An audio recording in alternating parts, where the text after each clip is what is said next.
किसी राज्य में एक प्रतापी राज्य हुआ करता था। वो राजा रोज सुबह उठकर पूजा पाठ करता और गरीबों को दान देता। अपने इस उदार व्यवहार और दया की भावना की वजह से राजा पूरी जनता में बहुत लोकप्रिय हो गया था। रोज सुबह दरबार खुलते ही राजा के यहाँ गरीब और भिखारियों की लंबी लाइन लग जाती थी। राजा हर इंसान को संतुष्ट करके भेजते थे। किशन और गोपाल नाम के दो गरीब भिखारी रोज राजा के यहाँ दान लेने आते। किशन और गोपाल, राजा जब किशन को दान देता तो किशन राजा की बहुत वाहवाही करता और राजा को दुआएं देता।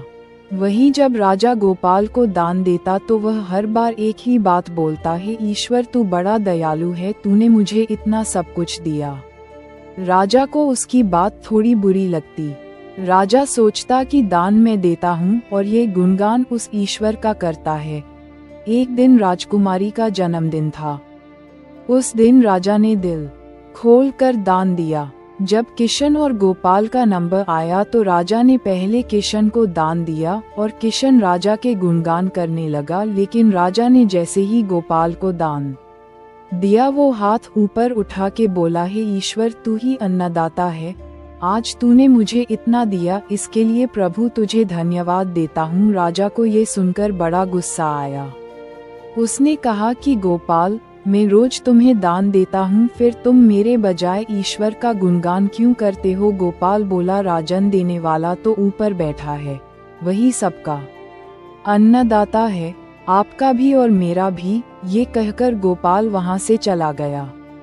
अब राजा ने गोपाल को सबक सिखाने की सोची। अगले दिन जब किशन और गोपाल का नंबर आया तो राजा ने किशन को दान दिया और कहा, किशन मुझे गोपाल से कुछ बात करनी है, इसलिए तुम जाओ और गोपाल को यहीं छोड़ जाओ। और हाँ, आज तुम अपने पुराने रास्ते से मत जाना। आज तुमको राजमहल के किनारे से जाना है, जहाँ से सिर्फ मैं गुजरता हूँ। किशन खुशी खुशी दान लेकर चला गया। राजमहल के किनारे का रास्ता बड़ा ही शानदार और खुशबू भरा था। संयोग से राजा ने उस रास्ते में एक चांदी के सिक्कों से भरा घड़ा रखवा दिया था। लेकिन किशन आज अपनी मस्ती में मस्त था। वो सोच रहा था कि राजा की मुझ पर बड़ी कृपा हुई है जो मुझको अपने राजमहल के रास्ते से गुजारा। यहाँ से तो मैं अगर आंख बंद करके भी चलूं तो भी कोई परेशानी नहीं होगी। यही सोचकर किशन आंखें बंद करके रास्ते से गुजर गया। लेकिन उसकी नज़र चांदी के सिक्कों से भरे घड़े पर नहीं पड़ी। थोड़ी देर बाद राजा ने गोपाल से कहा कि अब तुम जाओ, क्योंकि किशन अब जा चुका होगा, लेकिन तुमको भी उसी रास्ते से जाना है जिससे किशन गया है। गोपाल धीमे कदमों से ईश्वर का धन्यवाद करते हुए आगे बढ़ चला।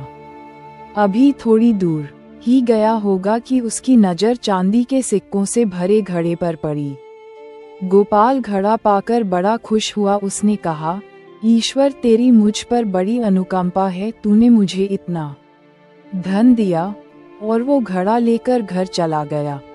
अगले दिन फिर से जब गोपाल और किशन का नंबर आया तो राजा को लगा कि किशन घड़ा ले जा चुका होगा, इसलिए उसने किशन से पूछा, क्यों किशन, कल का रास्ता कैसा रहा, राह में कुछ मिला या नहीं? किशन ने कहा, महाराज रास्ता इतना सुंदर था कि मैं तो आंखें बंद करके घर चला गया, लेकिन कुछ मिला तो नहीं। फिर राजा ने गोपाल से पूछा तो उसने बताया कि राजा, कल मुझे चांदी के सिक्कों से भरा एक घड़ा मिला, ईश्वर ने मुझ पे बड़ी कृपा की। राजा किशन से बड़ा गुस्सा हुआ। उसने कहा कि आज मैं तुझे धन नहीं दूंगा बल्कि एक तरबूज दूंगा। किशन बेचारा परेशान तो था, लेकिन कहता भी तो क्या, चुपचाप तरबूज लेकर चल पड़ा। उधर राजा ने गोपाल को रोजाना की तरह कुछ धन दान में दिया। किशन ने सोचा कि इस तरबूज का मैं क्या करूंगा, और यही सोचकर वो अपना तरबूज एक फल वाले को बेच गया। अब जब गोपाल रास्ते से गुजारा उसने सोचा कि घर कुछ खाने को तो है नहीं, क्यों ना बच्चों के लिए एक तरबूज ले लिया जाए। तो गोपाल फल बेचने वाले से वही तरबूज खरीद लाया जिसे किशन बेच गया था। अब जैसे ही घर आकर गोपाल ने उस तरबूज को काटा तो देखा उसके अंदर सोने के सिक्के भरे हुए थे। गोपाल ये देखकर बड़ा प्रसन्न हुआ और ईश्वर का धन्यवाद देते हुए बोला, हे ईश्वर, आज तूने मेरी गरीबी दूर कर दी। तू बड़ा दयालु है, सबका अन्नदाता है। अगले दिन जब राजा दान दे रहा था तो उसने देखा कि केवल अकेला किशन ही आया है, गोपाल नहीं आया। उसने किशन से पूछा तो किशन ने बताया कि कल भगवान की कृपा से गोपाल को एक तरबूज मिला जिसके अंदर सोने के सिक्के भरे हुए थे। वह गोपाल तो अब संपन्न इंसान हो चुका है। किशन की बात सुनकर राजा ने भी अपने हाथ आसमान की ओर उठाए और बोला, हे ईश्वर, वाकई तू ही अन्नदाता है, मैं तो मात्र एक जरिया हूँ, तू ही सबका पालनहार है। राजा को अब सारी बात समझ आ चुकी थी।